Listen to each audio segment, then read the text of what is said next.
Kozhuvanal town കപ്പേളയിൽ പരിശുദ്ധ അമലോത്ഭവ മാതാവിന്റെ jubilee തിരുനാളിന് ഡിസംബർ 11 കൊടിയേറും. പ്രധാന തിരുനാൾ 14 ഞായറാഴ്ച ആഘോഷിക്കും.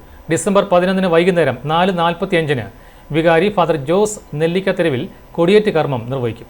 ഡിസംബർ 12 വൈകുന്നേരം 5:45 കൊഴുവനാൽ YMCAയുടെ നേതൃത്വത്തിൽ 2 വീലർ ഫാൻസി ഡ്രസ് മത്സരം, 7 വോയിസ് ഓഫ് കൊച്ചിൻ അവതരിപ്പിക്കുന്ന പാട്ടുത്സവം എന്നിവ നടക്കും. പ്രധാന തിരുനാൾ ദിനമായ 14 10 കപ്പേളയിൽ മാർ ജേക്കബ് മുരിക്കൻ ആഘോഷമായ തിരുനാൾ കുർബാന അർപ്പിച്ച് സന്ദേശം നൽകും. വൈകുന്നേരം 4 കാര്യമല ഭാഗത്തേക്ക് ആഘോഷമായ പ്രദക്ഷിണം, 6 കപ്പേളയിലേക്ക് തിരുനാൾ പ്രദക്ഷിണം, 6:30 പള്ളിയിൽ നിന്ന് കപ്പേളയിലേക്ക് ജപമാല പ്രദക്ഷിണം, 7:30 പള്ളിയിലേക്ക് പ്രദക്ഷിണം, 8:45 50ഓളം കലാകാരന്മാർ പങ്കെടുക്കുന്ന ബാൻഡ് മേളം, 9:15 കോട്ടയം ഫ്രണ്ട്സ് ഓർക്കസ്ട്രയുടെ ഫ്യൂഷൻ ഷോ എന്നിവ നടക്കും.